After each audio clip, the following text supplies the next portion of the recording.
이번 주에는 이제 고난의 끝자락에서 주시는 하나님의 구원의 은혜. 마찬가지로 14번째입니다.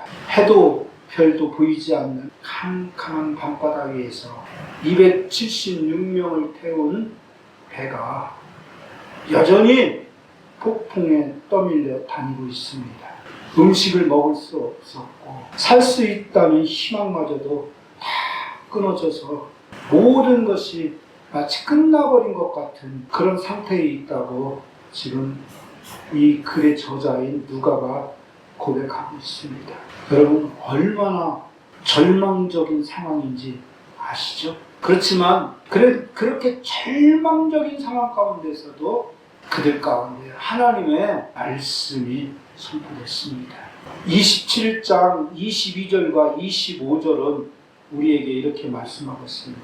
내가 너희를 권하노니 이제는 안심하라. 너희 중 아무도 생명에는 손상이 없겠고 오직 백분이리라.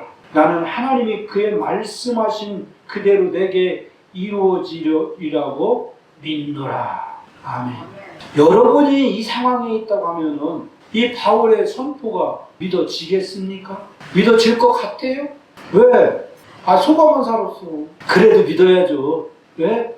그게 사람의 소리가 아니라 하나님의 말씀이잖아요. 바울이 그 밤에 그 고난의 상황 가운데서 그 고난의 한복판에 찾아오신 하나님을 만났잖아요. 그 하나님 여러분도 만나고 싶으시죠? 아멘. 그 하나님께로부터 은혜를 입고 싶으시죠? 아멘. 믿으면 기적이 일어납니다. 아멘. 믿는 자에게 하나님의 은혜가 넘치는 줄 믿습니다.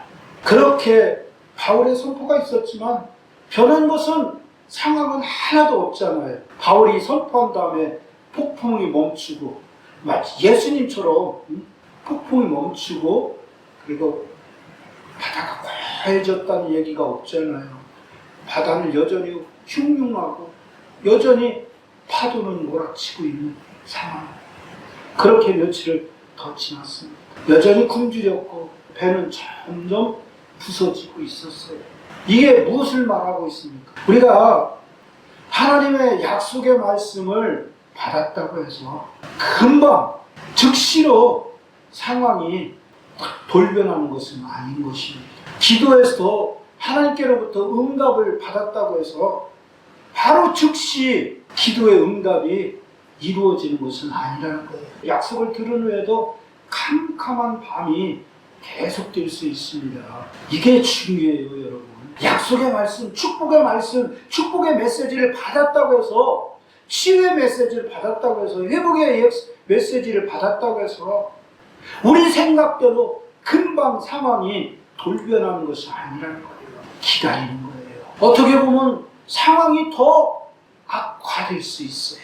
더 안 좋아질 수 있어요. 사람들로부터 돌도 맞을 수 있고요. 직장에서 해고될 수도 있어요. 병이 더 깊어질 수도 있어요. 건강이 더 안 좋아질 수도 있어요. 그렇다고 해서 우리가 끝난 것이냐? 오늘 말씀이 그것을 우리에게 말씀하고 있어요.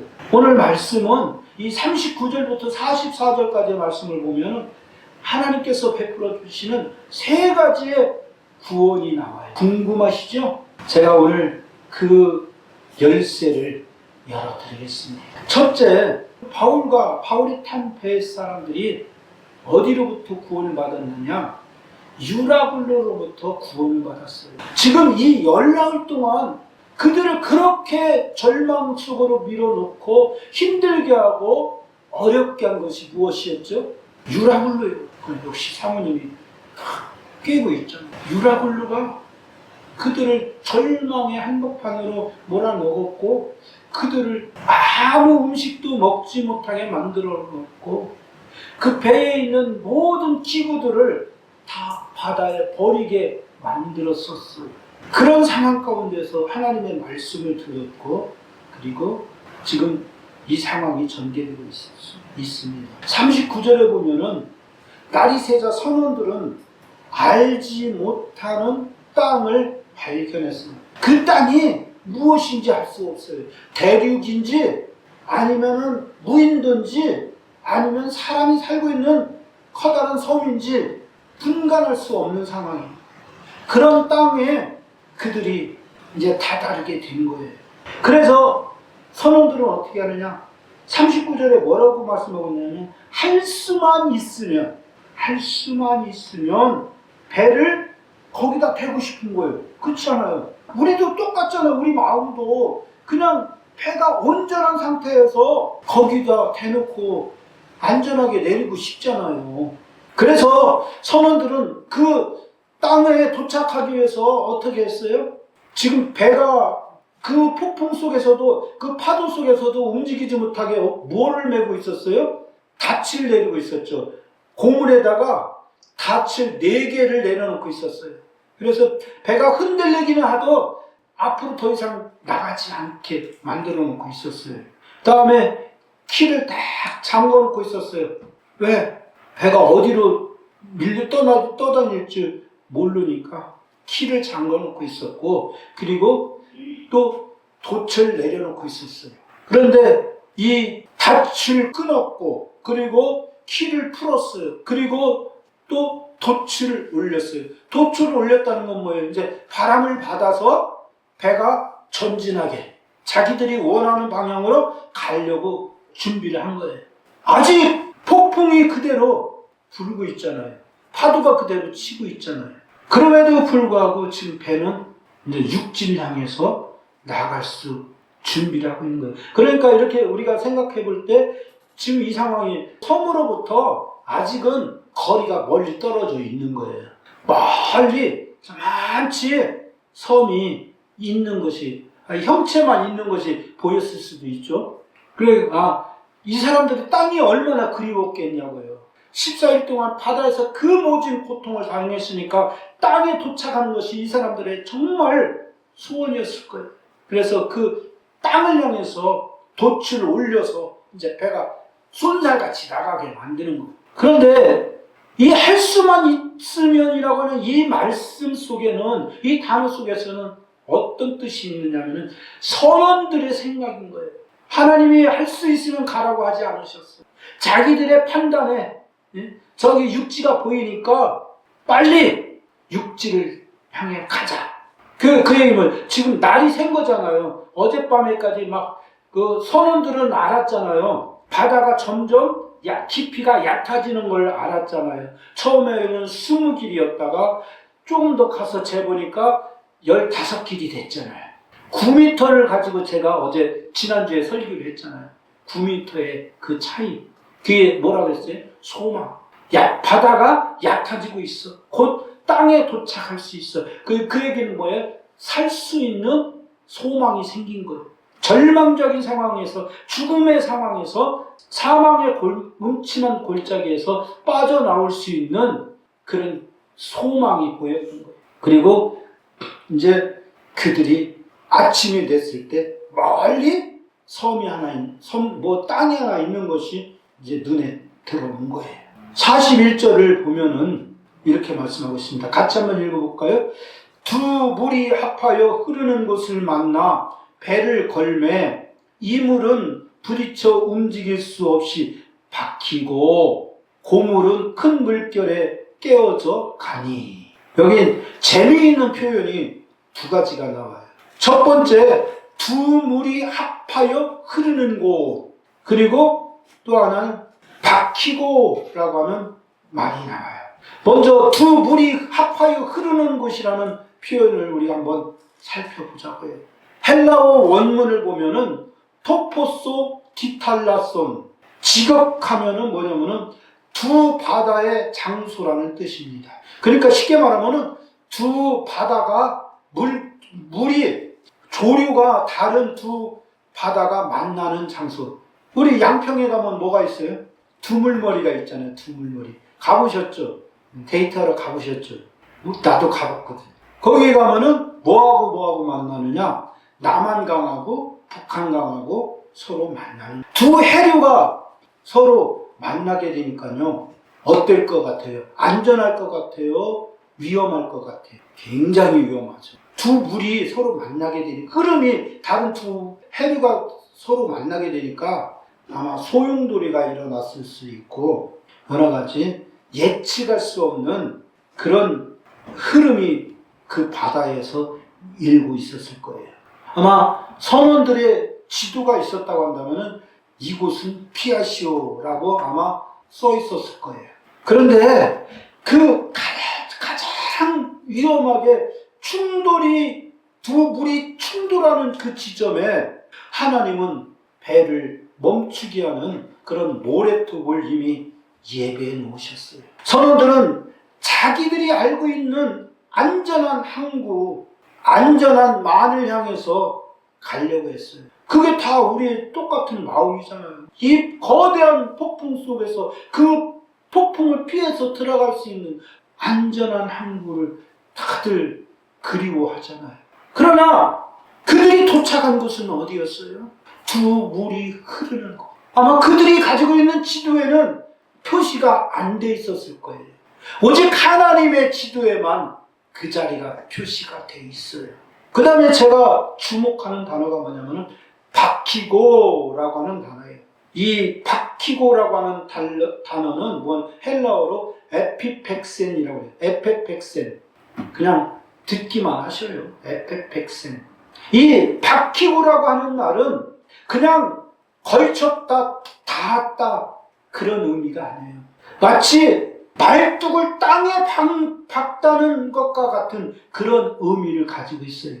그러니까 배가 꼼짝달싹 못하게 걸렸다는 거예요. 그냥 적당하게 걸린 것이 아니라 빠져나올 수 없게 걸려버렸어요. 그리고 그런 상태에서 배의 고물, 배 뒤에서는 거센 파도가 배를 때리니까 나무 판자를 못으로 박아서 만든 배였기 때문에 배가 점점 깨져가기 시작하는 거예요.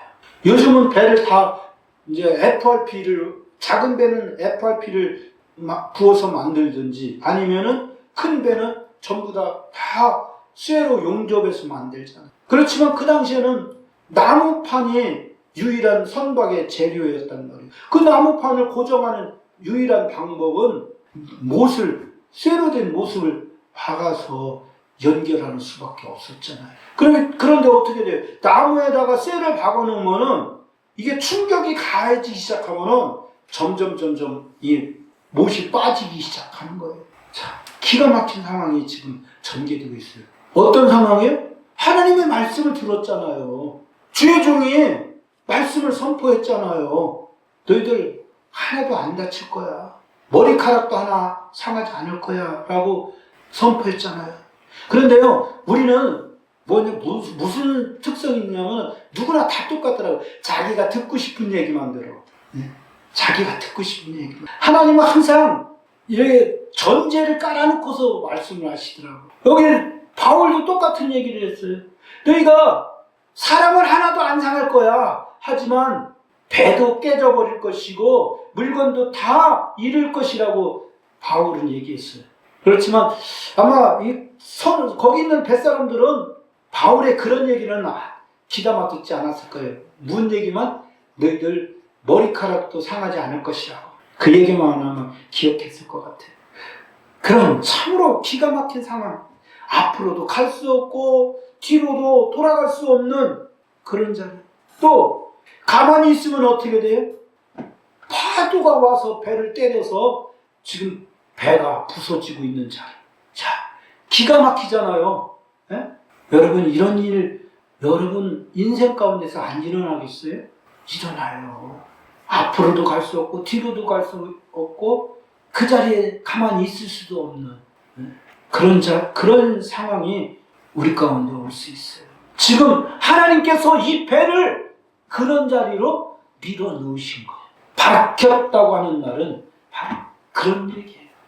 그러면 누가는 이 글의 저자인 누가는 왜 거기서 그렇게 강력한 단어를 사용했을까요? 그거는 뭐냐면은 하나님께서 일하시는 것을 더 강조하기 위해서 그와 같이 강한 표현을 쓰고 있는 거예요. 사람의 힘으로 빠져나갈 수 있는 여지가 조금 더 남아있지 않은 상황. 그렇다고 해서 가만히 기다리고 있을 수도 없는 상황. 그런 상황 가운데서 운 좋게 탈출하는 것이 아니라 전적인 하나님의 도움으로 그들이 구원받는 장면. 그것을 설명하기 위해서 바로 이 글의 저자인 누가는 그와 같은 강한 단어를 사용했어요. 하나님이 아니면은 이 상황을 도저히 돌파할 수 없는 그런 상황이잖아요. 보세요. 배 위에 가만히 있으면 되는 상황이 아니잖아요. 왜? 지금 배도 자꾸 부서져 나가고 있잖아요. 판자가 막 뜯겨져 나가고 있잖아. 네? 얼마나 겁이 났을까요? 여러분들은 뭐 배를 안 타보셨으니까 그런 상황이 참 이해가 안 되겠죠. 저도 그런 배를 타본 일이 없어요. 범선도 올라가 본 일도 없고. 그렇지만 우리가 이 말씀을 읽다 보니까 그런 상황이 너무 절박하게 다가오는 거예요. 이제 사람들의 관심은 뭐예요? 오직 어떻게 하면 내가 여기서 구원받을 수 있을까? 어떻게 하면 내가 여기서 살 수 있을까? 그것이 그들의 유일한 관점이었어요. 사사기 7장에 보면은요, 누가 나오냐면 기드온이 나와요. 우리 한번 이 말씀 금요 예배 시간에 제가 다뤘는데, 나라에 위기가 생기니까 뭐야 했더니 몇 명이 모였어? 10,000명이 모였잖아요. 예? 10,000명이 모였는데 하나님이 뭐라고 말씀하셔요? 그리고 그 개울에 가서 뭐래요? 물을 마시게 했어요. 아무런 조건도 두지 않았어요. 얼마나 목마르겠냐고요. 그냥 가서 너희들 물을 마음대로 마셔. 꿍꿍이가 있는지도 모르고. 물을 다 마시게 하고 난 다음에 거기서 스톱.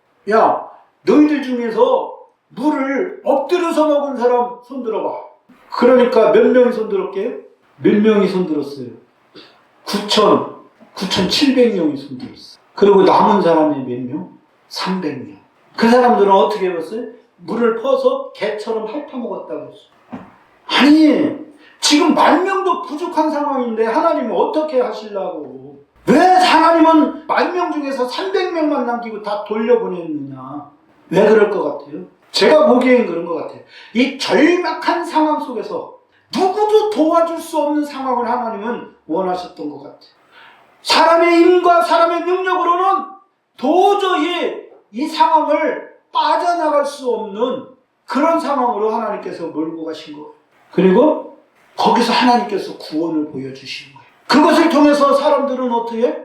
하나님의 힘과 하나님의 능력을 알아가는 거예요. 우리에게도 하나님은 때로는 그렇게 하실 때가 있어요. 세상에 친구들도 평소에는 그렇게 많았었는데 내가 상황이 좋을 때는 그냥 서로 전화해서 만나자, 밥 먹으러 가자, 어디 가자 막 그렇게 친절하게 하더니 내가 상황이 좀 어려워지고 사업이 좀 무너지기 시작하니까 그만둔 친구들이 전화 한 통도 없고 전화하면 뭐라고 하냐. 아, 친구야, 내가 지금 약속 있어. 아니면 야, 지금 나한테 중요한 전화가 오기로 됐는데 응? 나중에 내가 전화할게. 그러면서 전화통화도 안 하려고 하고. 또 사람의 방법이나 사람의 능력으로는 그 문제를 절대로 해결할 수 없는 그 상황 가운데로 하나님께서 우리를 몰아넣으실 때가 있다. 왜? 하나님의 영광을 나타나게 하시기 위해서. 사사기 7장 2절에서 이렇게 말씀하고 있어요. 이는 이스라엘이 자기 손으로 자기를 구원하였다 하여 나를 향하여 자랑할까 함이니라. 하나님 보세요. 우리가 가진 지혜와 우리가 가지고 있는 그 용기와 용맹함으로 우리가 가지고 있는 무기와 우리가 가지고 있는 그 무술의 힘으로 저 적군들을 물리쳤습니다. 자네 쭉 할까봐 하나님께서 미리 선수치셨다는 거예요. 여러분, 우리 인생에도 유라굴루 같은 폭풍이 불어올 때가 있습니다. 우리는 우리 나름대로 할 수만 있으면 이렇게 저렇게 해보려고 발버둥 치잖아요. 그런데 그 계획이 어때요? 매번 빗나가더라고요. 저도 이 목회하기 전에 한번 잘 살아보려고 얼마나 발버둥을 쳤는지 모릅니다. 이렇게 하면 잘 살 수 있을까? 저렇게 하면 잘 살 수 있을까? 그냥 내 나름대로 무진장 발버둥을 치고 끼를 내봤어요. 저도. 제가 늦깎이 목사잖아요. 늦깎이 목사가 되기까지는요, 그냥 된 거 아니에요. 평범한 직장생활 하다가 갑자기 어느 날 하나님의 음성 듣고서 직장 그만 때려치고 목사 된 거 아니에요. 정말 겪을 일, 못 겪을 일 다 겪었어요. 엊그제도 집사람이 그래요. 참 그때 생각하면 끔찍하다고. 전화벨 소리만 울리면 경기를 했다고.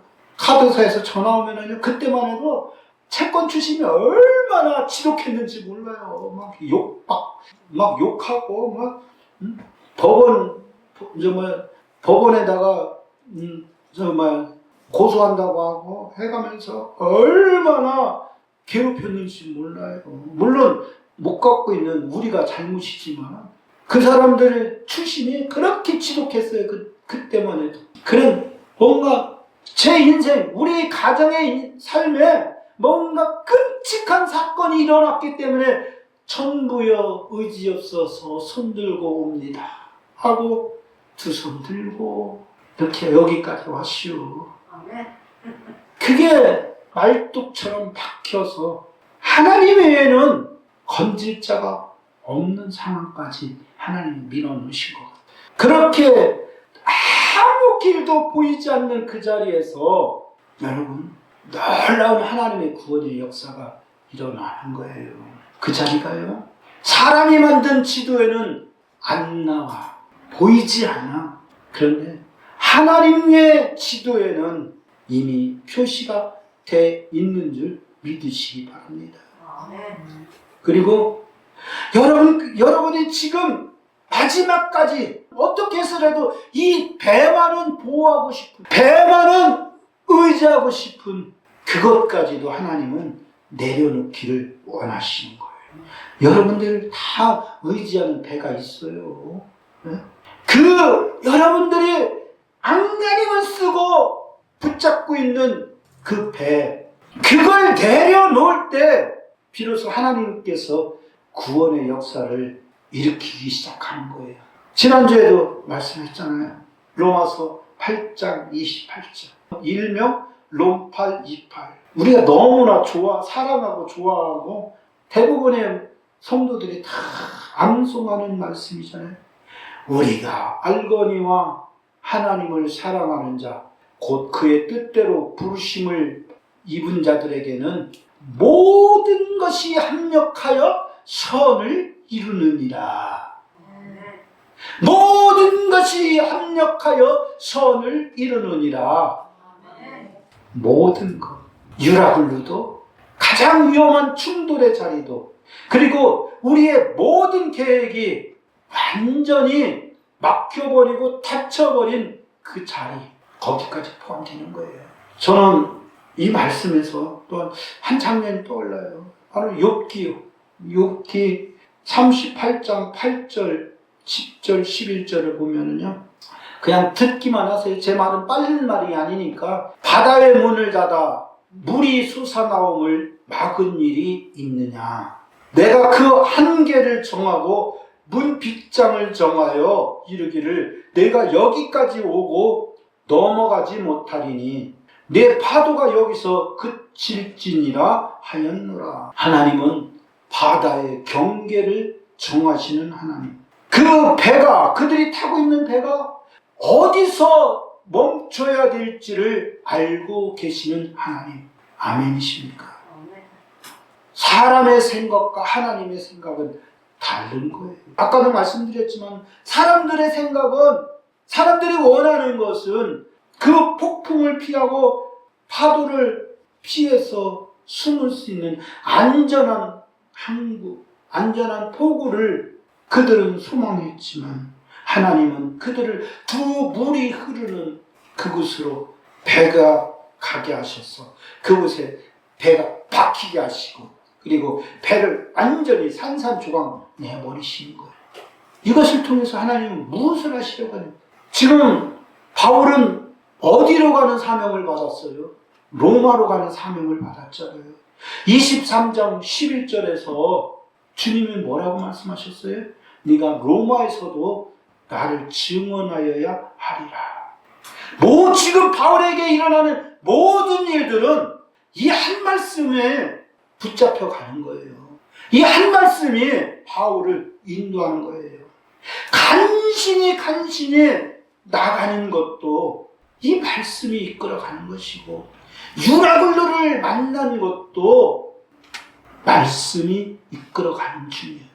미항에 머물지 않고 베닉스 항구로 가려고 말씀에 불순종한 것도 이 말씀 안에 포함되어 있는 줄 믿으시기 바랍니다. 둘째, 군인들의 칼로부터 구원을 받습니다. 42절에 보면 너무나 끔찍하잖아요. 군인들은 제수가 헤엄쳐서 도망갈까 하여 죽이는 것이 좋다 하였으니, 와, 제수가 몇 명인지는 모르지만은 이제 이 제수들의 운명이 그 군인들의 칼날에 들어가게 됩니다. 지금 배가 지금 난파될 수 있는 절체절명의 위기 가운데에서 지금 군인들은 무슨 짓을 하고 있어요? 제수들을 죽이자. 제수들이 도망가면 자기들이 책임을 져야 되기 때문에, 자기들의 목숨이 언제 죽을 수 있을, 산다는 보장이 없음에도 불구하고 지금 이 로마 군인들은 무엇을 걱정하고 있는 거예요? 책임 추궁을 걱정하고 있는 거예요. 그래서 다른 사람들의 목숨을 끊으려고 하는 거예요. 그러나 이 배에 누가 타고 있습니까? 바로 바울이 타고 있었죠. 만약 군인들이 계획대로 됐으면은 바울도 그 어마어마한 열나흘의 유라굴로도 견뎠지만 이 로마 병사들의 칼날 아래 목숨을 잃을 수도 있었어요. 유라굴라가 하지 못한 일을 군인들이 사람의 칼이 할 수도 있었어요. 그런데 43절 보세요. 참 놀랍잖아요.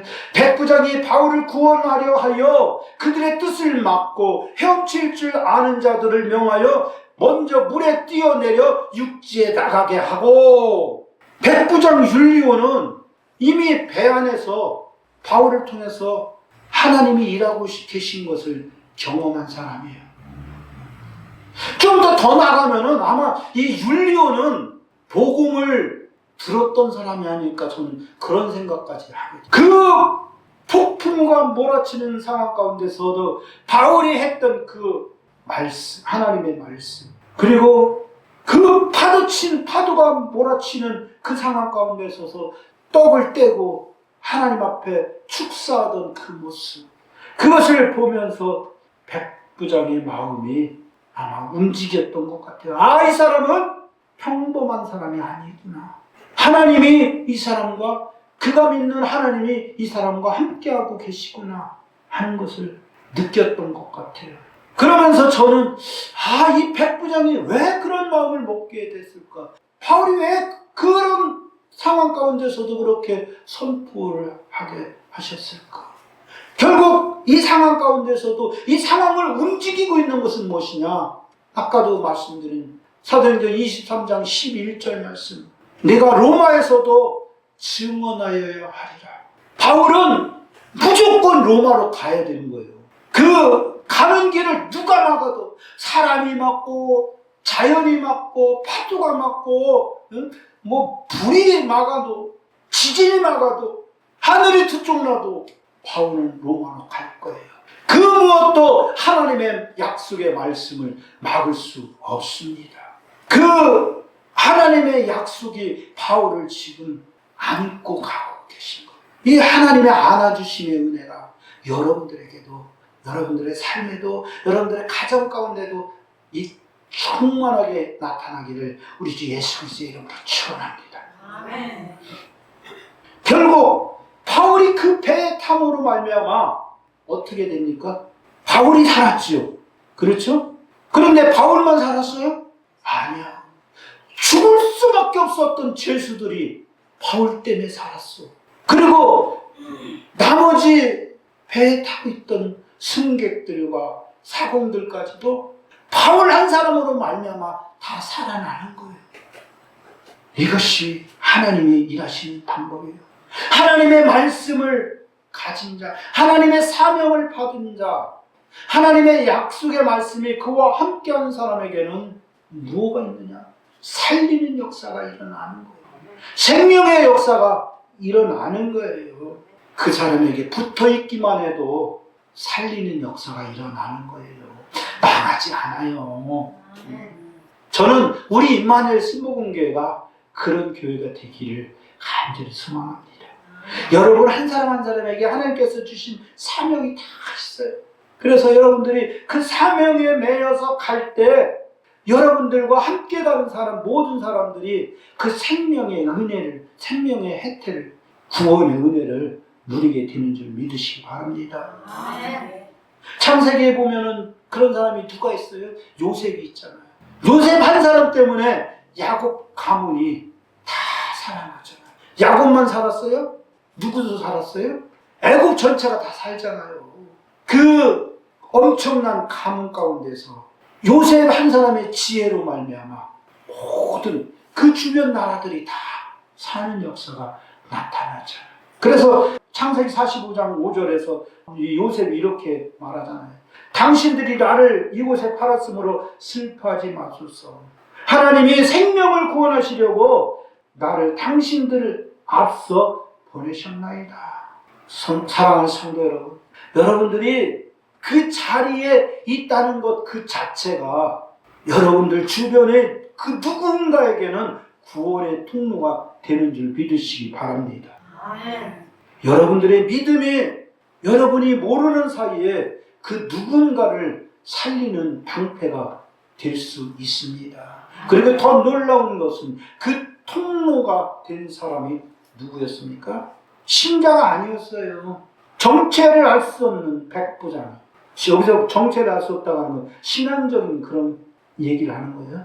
그 사람이 믿는 사람인지 안 믿는 사람인지 알 수 없었지만 이 백부장 율리오가 그 일을 해내고 있습니다. 하나님은 믿는 사람만 사용하시는 것이 아니에요. 하나님은 하나님의 말씀을 이루시기 위해서 누구든지 어떤 마음이든지 사용하실 수 있는 분임을 믿으시기 바랍니다. 세 번째, 난파선으로부터의 구원이 있습니다. 44절 한번 같이 읽겠습니다. 그 남은 사람들은 널조각을 잡고 나가게 하니 마침내 사람들이 다 안전히 상륙하였더라. 할렐루야! 안전히 상륙하였더라. 사람들이 다 누구누구 빼고, 내가 미워하는 사람 그 사람 빼고 가 아니고 모든 사람들이 안전하게 상륙하였더라. 죽을 수밖에 없었잖아요. 그 어마어마한 유라굴로 앞에서 배까지 파손됐잖아요. 거기는 아직 육지로부터 상당히 거리가 떨어져 있는 곳이었어요. 헤엄만 치면 다 나갈 수 있는 곳이 아니었단 말이에요. 배에 탔다고 해서 전부 다 헤엄을 칠 줄 알겠어요? 아니죠. 못 치는 사람도 있어요. 오늘 이 44절 말씀에서 한번 다시 생각해 볼 필요가 있어요. 43절에서 지금 백부장 율리오가 어떻게 했어요? 헤엄칠 줄 아는 사람 다 바다에 뛰어내리라고 했어요. 그리고 여기서 나온 44절에는 뭐라고 했어요? 그 남은 사람들. 그 얘기는 뭐예요? 헤엄칠 줄 모르는 맥주병 같은 사람들. 에? 여러분들이 다 A급 수영 선수지만은 수영을 못하는 사람들이 있단 말이에요. 그런데 지금 상상을 해보세요. 지금 바다가 그냥 잔잔한 바다가 아니에요. 집채만한 파도가 막 휘몰아쳐오는 그런 바다란 말이에요. 헤엄칠 줄 아는 사람도 아마 쉽지가 않았을 것 같아요. 그런 데를 모든 사람이 다 상륙하였더라. 헤엄칠 줄 모르는 사람들은요, 가장 약한 사람들이에요. 그 사람이 아무리 기골이 장대하고 뭐가 대단해도 물속에서 헤엄을 치면 죽는 거지 뭐. 그런데 그런 사람들은 어떻게? 널조각을 잡고, 그리고 또 배에 있는 물건들을 붙잡고 뜰 수 있는 것들을 바다에 던져서 그걸 타고 나가게 했어요. 이 널조각이라는 게 뭐예요? 바로 배가 깨진 잔해 조각이란 말이에요. 바로 얼마 전까지만 해도 사람을 안전하게 실어 나르던 그 배가 산산조각이 나서 이제 널조각으로 떠다니고 있어요. 그 잔해를 얘기하는 거예요. 그 결과가 어떻게 됐어요? 마침내 사람들이 다 안전히 상륙하였더라. 강한 자나 약한 자나 헤엄칠 줄 아는 자나 못 치는 자나 차이가 없어요. 276명 단 한 명도 빠짐없이 이 얘기가 어디에 나와요? 25절에 나오잖아요. 나는 하나님이 그의 말씀하신 그대로 내게 이루어지리라고 믿노라. 너희 중 머리카락 하나도 잃을 자가 없겠다. 그 약속의 말씀이 글자 그대로, 말씀 그대로 이루어진 것을 믿으시는 여러분 되시기 바랍니다. 그러나 더 중요한 것은 뭐예요? 잃을 것은 다 잃었다는 거예요.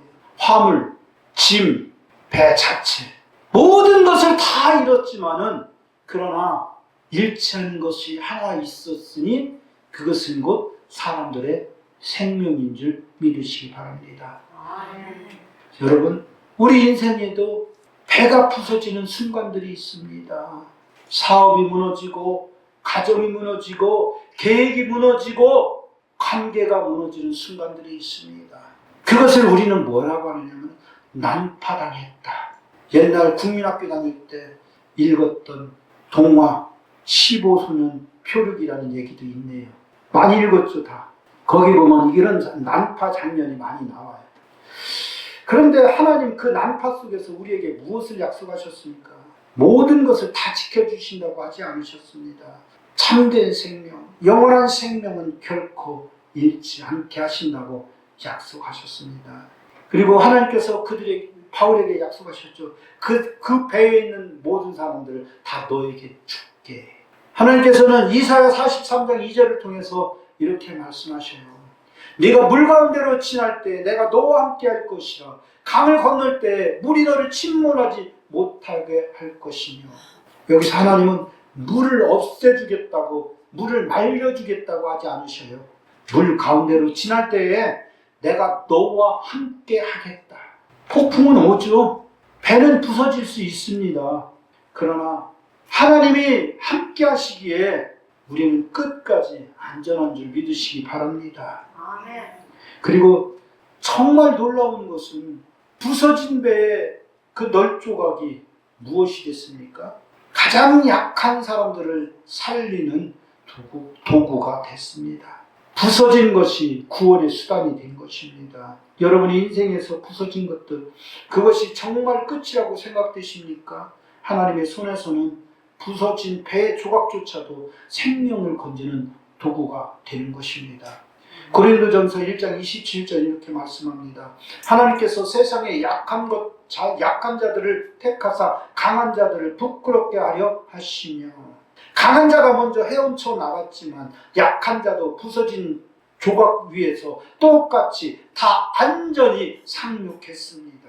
하나님 앞에서는 헤엄을 잘 치는 사람도 헤엄을 못 치는 사람도 다 동일하게 그 구원의 약속 안에 있는 줄 믿으시기 바랍니다. 오늘 본문에서 우리는 세 가지 장면을 봤습니다. 첫째, 유라굴레의 그 파도에서 배를 모래톱까지 몰아넣었고, 그리고 군인들의 칼은 백부장의 마음에 막혔고, 부서진 배의 널조각은 약한 사람들을 살리는 뗏목이 되었습니다. 표면적으로 보면 세 가지 다른 사건입니다. 그러나 그 안에는 하나의 줄기가 흐릅니다. 23장에서 그리고 27장 22절과 25절과 34절에서 이미 선포된 말씀. 아무도 생명을 잃지 않을 것이다. 로마에서도 증언해야 하리라. 이 한 글자도 틀리지 않고 이루어진 것입니다. 폭풍은 그 말씀을 거스르지 못했습니다. 칼날도 그 말씀을 거스르지 못했습니다. 부서진 배도 그 말씀을 거스르지 못했습니다. 여러분, 지금 여러분이 타고 있는 배는 어떤 배입니까? 캄캄한 밤이 며칠째 계속되고 있습니까? 음식을 먹을 수도 잠을 잘 수도 없는 그런 시간을 보내고 계십니까? 곧 배가 부서질 것 같은 두려움 속에 계십니까? 기억하시기 바랍니다. 말씀이 선포된 후에도 폭풍은 계속될 수 있습니다. 그러나 그 폭풍이 계속된다는 것이 말씀이 실패했다는 증거는 아닙니다. 오히려 폭풍 속에서 하나님의 그 말씀이 이루어지는 길을 만들어가고 있는 것입니다. 사람의 계획은 빗나가지만 하나님의 말씀은 빗나가지 않습니다. 시편 32편 7절에 보면 주께서 환상 중에서 보호하시고 환난을 만난 자에게 구원의 함성으로 두루시리이다 라고 말씀하고 있습니다. 오늘 이 자리에 계신 여러분 모두에게 27장 44절의 말씀이 그대로 이루어지기를 소망합니다. 마침내 사람들이 다 안전히 상륙하였더라. 여러분, 폭풍이 였다든지 여러분이 무엇을 잃었든지 여러분들이 강하든 약하든 마침내 하나님은 여러분을 안전한 곳으로 이끌어 가실 것을 믿으시기 바랍니다. 그 말씀 붙잡고 한 주를 살아간 여러분 되시기를 주님의 이름으로 축원합니다. 기도하겠습니다.